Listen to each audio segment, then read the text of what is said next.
Assalamualaikum students, hope you all are fine.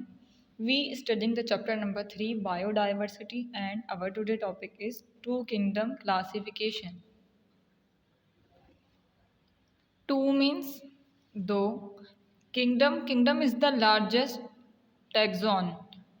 Kingdom हमारे पास जो है सबसे बड़ा ग्रुप जो होता है उसको किंगडम कहते हैं.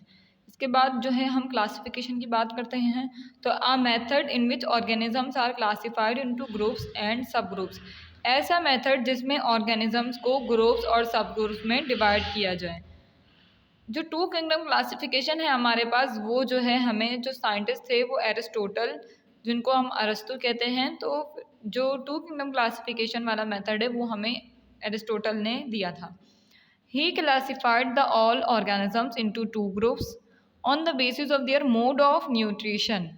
जो हमारे पास साइंटिस्ट थे उन्होंने जो है तमाम ऑर्गेनिज्म यानी कि दुनिया के जितने भी जानदार मौजूद थे उन सबको जो है टू ग्रुप्स में डिवाइड किया on the basis of their mode of nutrition. Nutrition हमारे पास ग़िज़ाइयत को कहते हैं कि उन्होंने ऑर्गेनिज्म को ग़िज़ाइयत के बेसिस पर यानी कि उन्होंने डिवाइड किया. यानी कि कुछ एनिमल्स जो थे हमारे पास जो है वो अपना खाना खुद बनाते थे, कुछ ऐसे थे जो दूसरों पर डिपेंड करते थे. तो इस तरीके से उन्होंने मोड ऑफ न्यूट्रिशन की बेसिस पर ऑर्गेनिजम्स को डिवाइड किया. किंगडम एनिमेलिया में और किंगडम प्लांटी में. किंगडम एनिमेलिया में उन्होंने ऐसे एनिमल्स या ऐसे ऑर्गेनिजम्स को रखा जो हेट्रोट्रॉफ्स थे और किंगडम प्लांटी में उन्होंने ऐसे ऑर्गेनिजम्स को रखा जो ऑटोट्रॉफ थे. अब हम हेट्रोट्रॉफ्स और ऑटोट्रॉफ्स की बात करते हैं. हमारे पास जो हेट्रोट्रॉफ्स ऑर्गेनिजम्स है वो ऐसे ऑर्गेनिजम्स हैं जिनका जो फूड है, जो मोड ऑफ न्यूट्रिशन है वो डिफरेंट फूड पर बेस करता है या वो जो है अपना खाना खुद प्रिपेयर नहीं कर सकते, वो दूसरों पे डिपेंड करते हैं. जैसे कि हेट्रोट्रॉफ्स. अब हम अपनी बात कर लेते हैं. अब ऐसा तो नहीं है ना कि हमने बैठे बैठे ऑटोमेटिकली अपना फूड प्रिपेयर किया और खा भी लिया, या हमें फूड के लिए जो है ना लाइट की ज़रूरत है, या हम इंतज़ार करें कि सूरज निकलेगा तो हम खाना प्रिपेयर करेंगे और हम अपना वो खाना यूज़ करेंगे, या हम अपना खाना स्टोर कर सकते हैं. ऐसी तो कोई एबिलिटी नहीं है. तो किंगडम एनिमेलिया में जो एनिमल्स थे उन्होंने एनिमल्स को रखा जो कि हेट्रोट्रॉफ्स थे यानी कि डिफरेंट फूड पर डिपेंड करते थे. और इसके अलावा ऐसा था कि वो अपना खाना खुद नहीं बना सकते थे, उनको सन की ज़रूरत नहीं पड़ती थी यानी कि खाना बनाने के लिए कि जो सूरज निकलेगा तो हम अपना खाना प्रिपेयर करेंगे.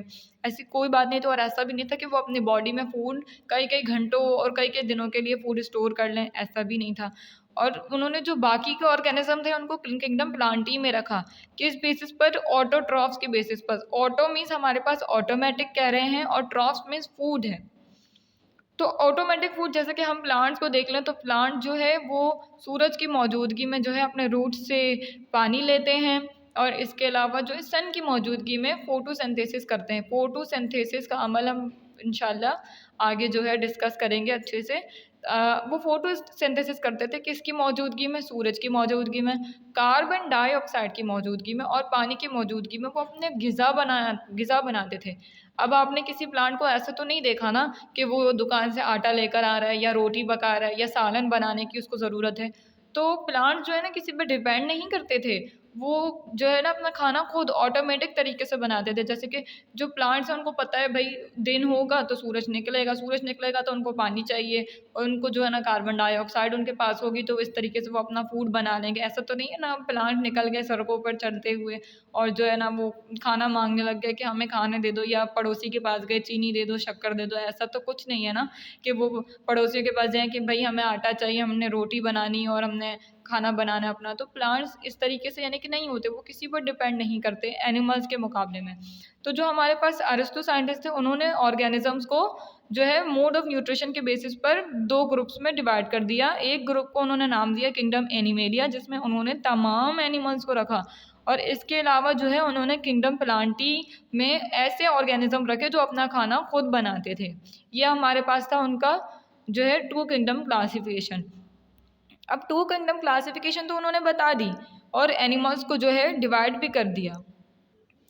उन्होंने किंगडम एनिमेलिया में मतलब एनिमल्स को रखा किस बेसिस पर? क्योंकि उनके पास सेल वॉल जो है वो एब्सेंट था.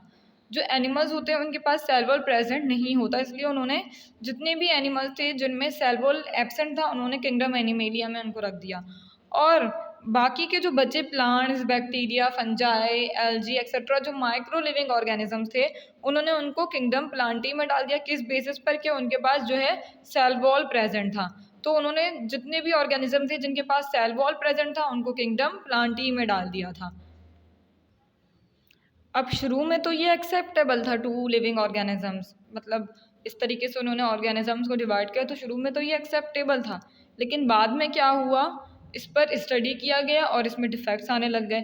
अब उन्होंने जब माइक्रो ऑर्गेनिजम्स को जो है किंगडम प्लांटी में रख दिया, किस बेस पर कि उनके पास सेल वॉल प्रेजेंट है, तो फिर किंगडम प्लांटी में उसने यूग्लिना को भी रखा। यूग्लिना जो है एक माइक्रो ऑर्गेनिज्म था हमारे पास, जो कि डे के टाइम ऑटोट्रॉफ था, यानी कि डे जब दिन होता था तो उसकी जो प्रॉपर्टीज़ है वो ऑटोट्रॉफ्स में से होती थी कि वो सूरज की रोशनी में जो है खाना प्रिपेयर करता था। लेकिन जब नाइट होती थी तो ऐसा नहीं था कि वो फिर दिन का इंतज़ार करता और फिर दोबारा दिन होती तो वो अपना खाना प्रिपेयर करता, ऐसा नहीं था। लेकिन जब नाइट का जब टाइम आ जाता था, यानी कि जब रात हो जाती थी, तो उसकी प्रॉपर्टीज़ किसके जैसे हो जाती थी, हेटेरोट्रॉफ्स की हो जाती थी, कि फिर वो दूसरों पे डिपेंड करता था खाना खाने के लिए, क्योंकि उसकी एनर्जी ख़त्म हो जाती थी। वो डे के टाइम ऑटोट्रॉफ था, अब वो इंतज़ार नहीं कर सकता कि दिन आए मैं फिर खाना बनाऊँ और फिर खाना खाऊँ। तो नाइट में जो है ना उसकी प्रॉपर्टीज़ हेटेरोट्रॉफ्स जैसी हो जाती थी। तो फिर यही ऑब्जेक्शन हुआ कि यूग्लिना के पास तो डुअल कैरेक्टर है, यानी कि वो दिन में तो ऑटोट्रॉफ है लेकिन नाइट में तो वो हेटेरोट्रॉफ है, तो उसको कहाँ रखा जाए। तो यहाँ से जो है ना प्रॉब्लम्स स्टार्ट हुई कि अब जो है ना बात शुरू हुई कि इसको तो अब किसी और ग्रुप में रखना चाहिए, ये तो एक्सेप्टेबल ही नहीं है, क्योंकि किंगडम प्लांटी में इसको रखा ही नहीं जा सकता। ये दिन में ऑटोट्रॉफ जैसा हो जाता है लेकिन रात में ये हेटेरोट्रॉफ हो जाता है, तो इसको कहाँ रखें। तो इस बेसिस पर जो है हमारे पास टू किंगडम क्लासिफिकेशन है, फिर वो आगे जाके एक्सेप्टिव नहीं हुई और उसके बाद अगली यानी कि डिफरेंट क्लासिफिकेशन स्टार्ट हो गई। इसके अलावा जो अरस्तु थे उन्होंने हमें प्रोकैरियोट और यूकैरियोट के बारे में नहीं बताया था। प्रोकैरियोट यानी कि स्टार्टिंग में जो न्यूक्लियस होता था वो प्रॉपर तरीके से नहीं होता था, और यूकैरियोट्स हमारे पास यानी कि प्रॉपर और ट्रू न्यूक्लियस, तो इसके बारे में उन्होंने हमें नहीं बताया था कि प्रोकैरियोट्स भी होते हैं और यूकैरियोट्स भी होते हैं। तो क्लास ये हमारे पास था टू किंगडम क्लासिफिकेशन। इंशाल्लाह नेक्स्ट क्लास में हम लोग थ्री किंगडम क्लासिफिकेशन डिस्कस करेंगे। यह हमारा आज का टॉपिक यहीं पर एंड हो जाता है, और ये आपकी रिटन डायरी भी है और लर्निंग डायरी भी। Wish you all the best. अल्लाह हाफिज़।